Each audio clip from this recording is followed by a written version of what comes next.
कैसे हो आप सभी लोग। स्वागत है आपके अपने चैनल ग्रो स्टडी में। तो जैसे कि आप जानते हैं कि हम भारत में होने वाले आक्रमणों की बात कर रहे थे, तो उसमें से हमने कुछ पढ़ लिए थे। जैसे कि सबसे पहले क्या पढ़ा था, हमने पढ़ा था हिंदू यूनानी, जिसके अंदर हमने सिकंदर वगैरह पढ़ लिया था। उसके बाद हमने पढ़ा था शकवड़े थे, ठीक है। इसके अलावा बात करते हैं तो हमने क्या क्या पढ़ लिया। हिंदू यूनानी हमने पढ़ लिया, उसके बाद हमने पढ़ लिए शकों का आक्रमण पढ़ लिया। आज हम पढ़ेंगे पहलव। पहलव कर दो या फिर इसे कर दो पार्थियन, ठीक है। ये किस क्षेत्र को कहा जाता था, पहलव या पार्थियन? ये कितने नंबर के थे, ठीक है, ये 3 नंबर के थे, ठीक है। अब ये कहां से आए थे? ये क्या हुआ कि जो वर्तमान ईरान है ना, उस क्षेत्र को पहले कहा जाता था पार्थियन। तो ये उस तरफ से आए, ठीक है। किस तरफ से आए? ये आए थे ईरान से। कहां से आए थे? ईरान से। कहां से आए थे? ईरान से, ठीक है। तो और इसमें जो भारत में इनकी सत्ता स्थापित किसने की थी? वो की थी मिथ्रिडेट्स ने।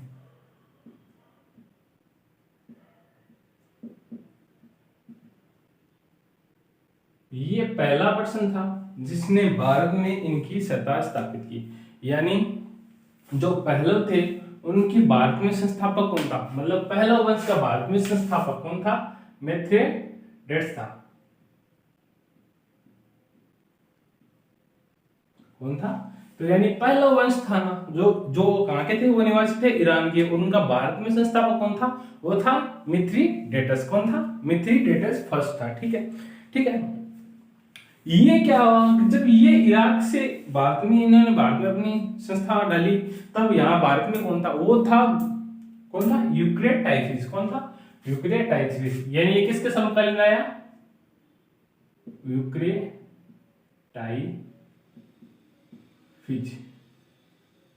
के समकालीन भारत आया। यूक्रेटाइसिस मैंने आपको बहुत अच्छे से पढ़ा दिया, ठीक है। इसके बाद बात करते हैं जो पहलव जो भारत में आए थे, उनमें सबसे पावरफुल कौन था, यानी सबसे शक्तिशाली? सबसे शक्तिशाली था कौन था? सबसे शक्तिशाली, ठीक है, गोंडो फर्निस। गोंडो फर्निस। ये क्या था? ये इनमें सबसे शक्तिशाली शासक था, ठीक है। क्या था? सबसे शक्तिशाली शासक था, ठीक है। अब इसके बारे में पहलव से वैसे हमारे लिए कोई क्वेश्चन नहीं बनता, सिर्फ एक क्वेश्चन ये बनता है कि जो गोंडो फर्निस थे, इसके शासन में, इसके समय भारत में एक पादरी आए थे। पादरी किससे रिलेटेड होते हैं? ईसाई धर्म से। यानी भारत में ईसाई धर्म के प्रचार के लिए एक पादरी आए थे, जिनका नाम था, क्या नाम था उनका? Saint Thomas. क्या था? के लिए एक ईसाई धर्म के प्रचार के लिए सेंट टॉमस आए थे, ठीक है। ये इनसे पूछा जाता है। अच्छा खासा क्वेश्चन इनसे यही बनता है कि जो ईसाई धर्म के प्रचार के लिए सबसे पहले आए हुए पादरी, उनका नाम क्या था? Saint Thomas. और वो किनके समय आए थे? वो थे गोंडो फर्निस, ठीक है। इसके अलावा गोंडो फर्निस के बारे में हमें एक जानकारी और भी मिलती है। वो हमें मिलती है कहां से? वो हमें मिलती है पाकिस्तान के पेशावर जिले है। कहां है? पाकिस्तान का पेशावर जिला है, वहां से एक अभिलेख मिलता है, ठीक है, जिसे कहते हैं तख्ते बाही। क्या कहते हैं?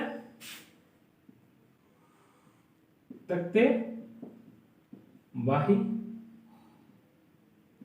अभिलेख।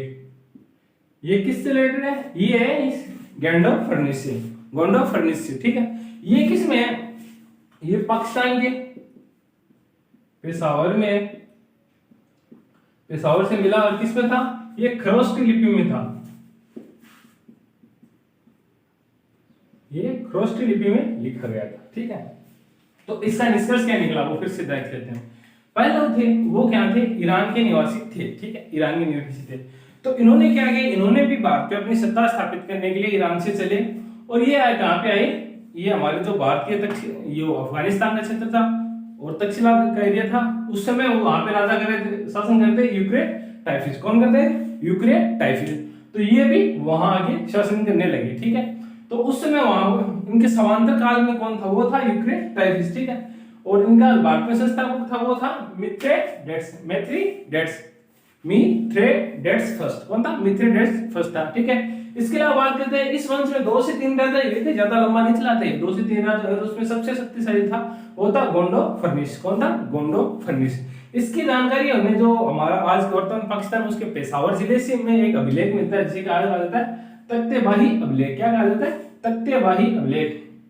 कहां पे पड़ता है? ये पाकिस्तान के पेशावर जिले में मिलता है, और खरोष्टी लिपि में ये लिखा हुआ था, और उस अभिलेख में इसके बारे में थोड़ी जानकारी मिलती है, ठीक है। इसके अलावा बात करते हैं, तो ये जो गोंडो फर्निस था, इसके शासन काल में, मतलब जो जिस समय शासन कर रहा था, उसी समय भारत में एक पादरी आए थे। पादरी किस धर्म से रिलेटेड होते हैं? ईसाई धर्म से, यानी ईसाई धर्म से संबंधित एक पादरी आए थे। उनका नाम क्या था? Saint Thomas. किस लिए आए थे? ईसाई धर्म के प्रचार के लिए, ठीक है। इसके अलावा बात करते हैं पल्लवों की राजधानी।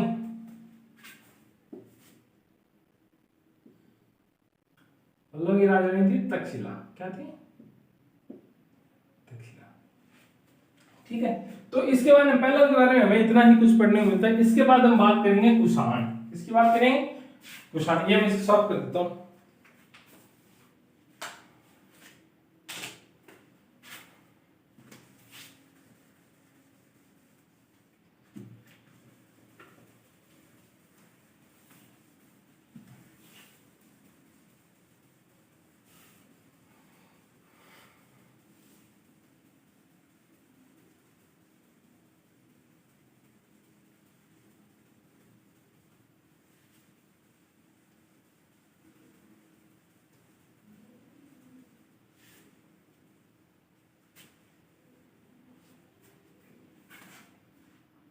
ठीक है। इसके बाद आए थे हमारे यहाँ आए थे, वो आए थे कुषाण। कौन आए थे?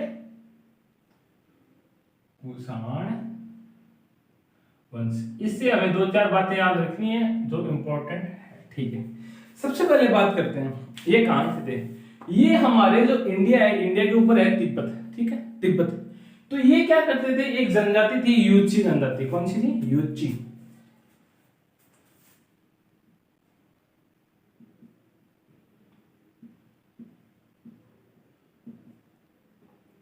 कौन सी थी?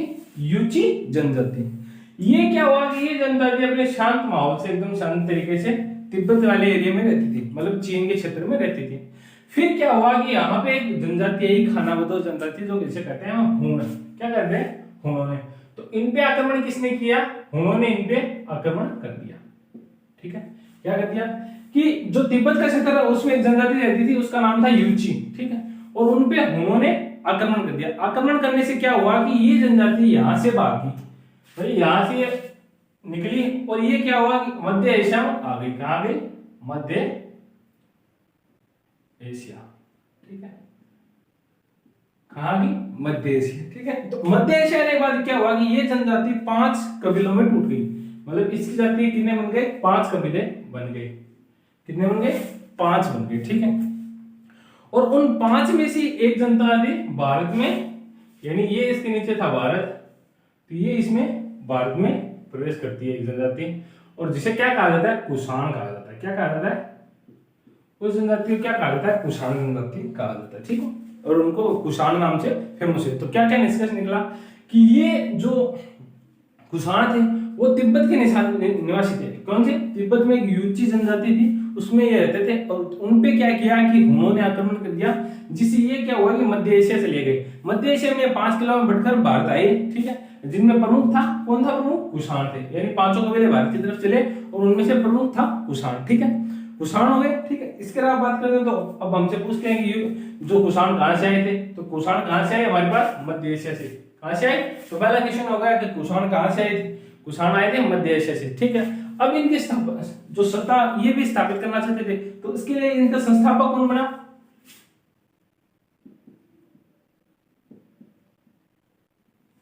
संस्थापक कौन बना इसका? कुजो कुडफिस।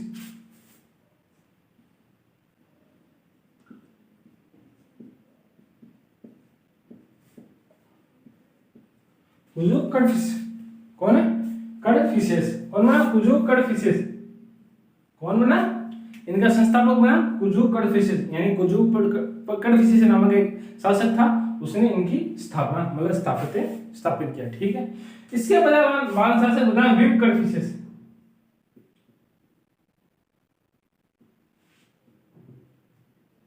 कौन बना? विम कडफिसेस। ये शासक क्या था कि ये भारत आने के बाद जो शिव का उपासक बन गया। क्या बना? शिव का उपासक, यानी ये शैव धर्म का अनुयायी था। शैव धर्म का अनुयायी था। किसका था? शैव धर्म का। और इसके बाद इसकी एक खास बात यह है कि जो भारत में सोने के सिक्के इसने चलाए, मतलब भारत में नहीं, कुषाणों में सबसे पहले सोने के सिक्के इसने चलाए। ठीक है, इसने क्या है? सोने के सिक्के चलाए। मतलब जो कुषाण हुए थे उनमें सबसे पहले सोने के सिक्के किसने चलाए थे? वो चलाए थे विम कडफिस ने। ठीक है, इसके बाद एक शासक हुआ था कनिष्क। कौन हुआ था? कनिष्क, जिसके बारे में बहुत सी इंपॉर्टेंट बातें पूछी जाती है, यही बता देता हूं आपको। इसके बाद हुआ था कनिष्क।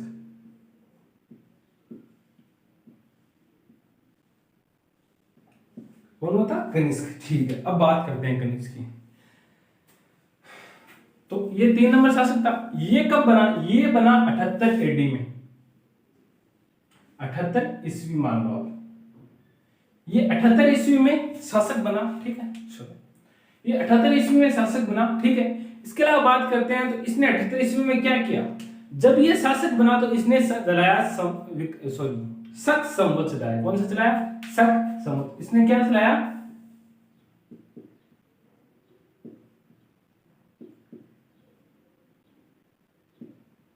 मतलब ये जब राजा बना तो इसकी इतनी खुशी हो गई कि इसने एक कैलेंडर चला दिया जिसे कहा जाता है शक संवत। ठीक है, अब इस शक संवत से रिलेटेड 2-4 बात कर लेते हैं। शक संवत को कहा जाता है हमारा राष्ट्रीय कैलेंडर। क्या कहा जाता है? राष्ट्रीय कैलेंडर। ठीक है, इसका प्रथम माह कौन सा होता है? फर्स्ट माह कौन सा होता है? वो होता है चैत्र। कौन सा होता है? चैत्र। और इसका लास्ट या 12वां माह कौन सा होता है? वो होता है फाल्गुन। क्या होता है? फाल्गुन। ये वन डे एग्जाम में बहुत पूछे जाने वाला क्वेश्चन है। क्या? वन डे एग्जाम में क्वेश्चन क्या क्या पूछा जाता है इसमें कि जो राष्ट्रीय कैलेंडर शक संवत उसको किसने चलाया? उसको चलाया कनिष्क ने। ठीक है, कब चलाया? 78 एडी में, यानी 78 ईस्वी को। ठीक है, जो शक संवत है वो हमारे देश का क्या है? वो है राष्ट्रीय कैलेंडर। ठीक है, इसके अलावा पहला माह है चैत्र, 12वां माह है लास्ट माह, वो क्या होगा? फाल्गुन। ठीक है, इससे मेन मोटा मोटे बात तो यही है। ठीक है, इसके अलावा बात करते हैं तो इसमें क्या होता है? ये पहला जो शासक बना था कुजू कडफिसेस। कौन बना? कुजू कडफिसेस। कौन बना? कुजू कडफिसेस। इसने क्या किया कि राजधानी अपनी कहां पे बनाई? कहां पे बनाई? पुरुषपुरा। क्या बनाई? पुरुषपुर। ये कहां पे पड़ता है? ये पड़ता है हमारे पेशावर में। हमारे तो नहीं कह सकते, अब तो पाकिस्तान के अंदर में है वो। ये क्या पड़ता है? यानी जो कुजू कडफिसेस हुआ था उन्होंने अपनी राजधानी बनाई पुरुषपुर को, जो कहां था? वो था पाकिस्तान की पेशावर में। लेकिन फिर क्या हुआ कि जब कनिष्क हुआ तो इसने ये राजधानी कहां ले गया? ये ले गया मथुरा। कहां ले गया? मथुरा। क्योंकि ये सबसे अच्छा शासक था, इसने कुछ एरिया और भी जीत लिया था, तो ये अपनी राजधानी कहां ले गया? या मथुरा ले गया। ठीक है, ठीक है, इसके अलावा बात करते हैं तो आप देखेंगे कि पहले पेशावर थी तो पाकिस्तान वाला सारा जो एरिया था वो कुषाणों के कब्जे में था, और भारत का उत्तर भारत का जो एरिया था वो भी इनके कब्जे में था। तो इन्होंने क्या किया? जो हमारे भारत के जो चीन से मध्य एशिया के व्यापार होता था उस मार्ग पे इनका एकाधिकार हो गया। ठीक है, उस मार्ग पे इन्हें कब्जा कर लिया। उस मार्ग को क्या कहते थे? रेशम मार्ग।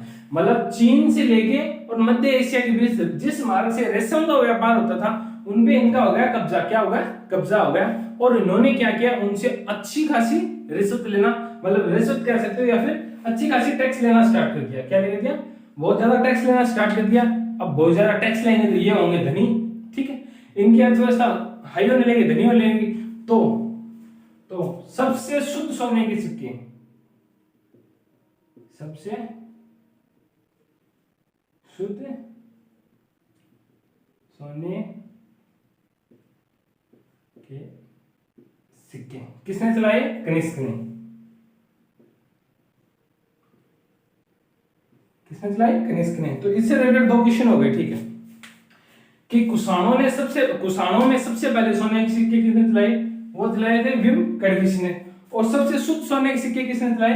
वो चलाए थे कनिष्क ने। किसने चलाए? कनिष्क ने। किसने? कनिष्क ने। शुद्ध कुषाणों में सबसे शुद्ध सोने के सिक्के किसने चलाए थे? वो चलाए थे कनिष्क ने। अब कनिष्क में क्या हुआ कि जब ये भारत आया, तो भारत आने के बाद ये क्या किया कि बौद्ध धर्म की महायान शाखा का अनुयायी हो गया। किसकी हो गया? बौद्ध धर्म की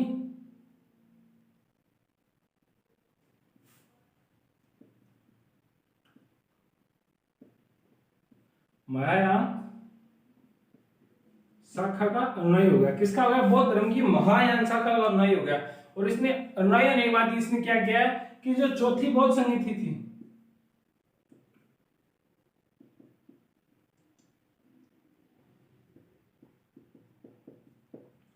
इसने क्या किया? इसने चौथी बौद्ध संगति का आयोजन करवाया। क्या करवाया? इसने चौथी बौद्ध संगति का आयोजन करवाया। कहां पे करवाया इसने अब इसमें क्या हुआ कि ये जब भारत आया, आके इसने बौद्ध धर्म को अपना लिया और ये बौद्ध धर्म की महायान शाखा में मिल गया। और उसके बाद इसने क्या किया, जो कश्मीर का कुंडलवल था उसमें इसने चौथी बौद्ध संगति का आयोजन पहली ईस्वी के अंदर, पहली शताब्दी के अंदर, ठीक है, इसने क्या किया? पहली शताब्दी में चौथी बौद्ध संगति का आयोजन करवाया, जिसकी अध्यक्षता किसने की थी? वसुमित्र ने की थी। अध्यक्षता किसने की थी? वसुमित्र ने। यानी चौथी बौद्ध संगति का आयोजन किसने करवाया? वो करवाया था कनिष्क ने, ठीक है। किसकी अध्यक्षता में? वसुमित्र की अध्यक्षता में। किसकी? वसुमित्र की अध्यक्षता में, ठीक है। ठीक है, इसके अलावा बात करते हैं इसके समय क्या हुआ कि गांधार और मथुरा कला का बहुत विकास हुआ। इसके दरबार में कुछ थे, एक तो था अश्वघोष। कौन था? एक तो था अश्वघोष, जो कौन था? जो इसका राजकवि था। कौन था? राजकवि था, ठीक है। अश्वघोष कौन था? राजकवि था, जिसने किसकी रचना की? जिसने बुद्ध चरित्र की रचना की। तो इसका एक दरबारी कवि था। कौन था वो था अश्वघोष, जिसने बुद्ध चरित्र की रचना की। इसके समय इसके दरबार में था चरक। कौन था? चरक, जिसने किसकी रचना की? चरक संहिता की रचना की, ठीक है। इसके अलावा बात करते हैं इसके समय था सुश्रुत। कौन था? सुश्रुत, जो क्या था? शल्य चिकित्सा का जनक,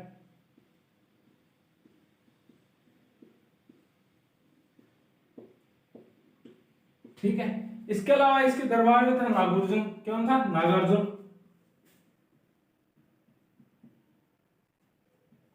ठीक है, जिसे भारत का आइंस्टीन कहा जाता है, ठीक है। और इसके लिए ये शून्यवाद का जनक है। इसके अलावा इसकी एक बुक है जिसका नाम है माध्यिका सूत्र। इसके अलावा इसके जो दरबार में था वो था वसुमित्र। कौन था? वसुमित्र, जिसने महाभाष्य की रचना की थी। किसकी की थी? महाविभाष की,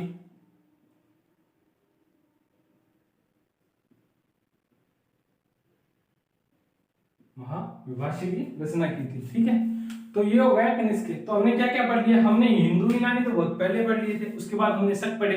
इसके बाद हमने पढ़ा पल्लव या पार्थियन पढ़ लिए, ठीक है। इसके बाद हम पढ़ रहे थे कुषाण। कुषाण क्या थे? ये तिब्बत में निवास करते थे। तिब्बत की एक यूची जनजाति थी, ठीक है। वहां पे क्या हुआ? उन्होंने आक्रमण कर दिया। ये कहां चले गए? मध्य एशिया से 5 कबीलों में बैठ के कहां गए? भारत आ गए, ठीक है। जिनमें इनका प्रमुख कबीला था वो था कुषाण। कौन था? कुषाण था, ठीक है। इसके संस्थापक कौन थे? संस्थापक थे कुजुक कड़फिसेस। कौन थे? कुजुक कड़फिसेस, ठीक है। कुजुक कड़फिसेस ने जो कुषाणों की राजधानी थी वो बनाई थी फिरोजपुर या पेशावर, ठीक है। पेशावर जो कि पाकिस्तान में, ठीक है। इसके अलावा शासक बने वो थे विम कड़फिसेस। कौन बने? विम कड़फिसेस। इन्होंने क्या किया? कुषाणों में सबसे पहले सोने के सिक्के चलाए। इन्होंने क्या किया? सबसे पहले सोने के सिक्के चलाए। और इसके अलावा ये शैव धर्म के अनुयायी थे, ठीक है। इसके अलावा बात करते हैं तो इसके बाद बना था शासक कनिष्क। कनिष्क ने क्या किया? जब ये शासक बना 78 एडी में, तो इसने क्या किया? शक संवत चलाया। कैलेंडर संवत चलाया, शक संवत को हमारा राष्ट्रीय कैलेंडर कहा जाता है, मतलब उस पर आधारित है, ठीक है। इसके अलावा बात करते हैं जो शक संवत है, इसका पहला माह चैत्र कहलाता है और लास्ट माह यानी 12वां कहलाता है फाल्गुन, ठीक है। इसके अलावा बात करते हैं तो जो कनिष्क था, इसका रेशन जो चीन के मध्य एशिया और चीन के मध्य होने वाले रेशम मार्ग पे इसका एकाधिकार था। किस पे था?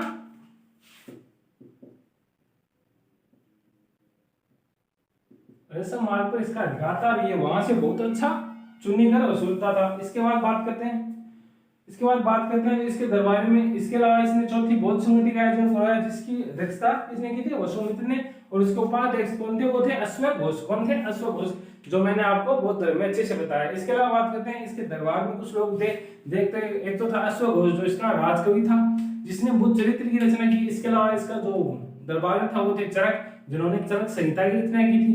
इसके अलावा इनके दरबार में थे सुश्रुत, जिन्हें शल्य चिकित्सा का जनक कहा जाता है, उन्होंने सुश्रुत संहिता की रचना की। इसके अलावा इनके दरबार में थे नागार्जुन, जो शून्यवाद के जनक कहा जाता है, यानी शून्य का आविष्कार उन्होंने किया। इसके अलावा बात करते हैं तो इन्हें नागार्जुन को ही भारत के आइंस्टीन कहा जाता है, और इन्होंने अपनी जो बुक थी माध्यिका सूत्र, उसमें इन्होंने सापेक्षता का सिद्धांत दिया। इसके अलावा इसके दरबार में थे वो थे वसुमित्र, जिन्होंने चौथी बौद्ध संगति का आयोजन किया, उनकी अध्यक्षता की। और इसके अलावा महाविभाष्य नामक ग्रंथ या फिर बुक की रचना की। ठीक है प्यारे दोस्तों, इसी के साथ हमारा भारत पे होने वाले आक्रमण खत्म होते हैं। इसके अलावा हम बात करेंगे मौर्योत्तर काल के समय ही ब्राह्मण साम्राज्य। ठीक है, तो कैसा लगा कमेंट में जरूर बताना, और चैनल को लाइक और सब्सक्राइब जरूर करना। जय हिंद, जय भारत।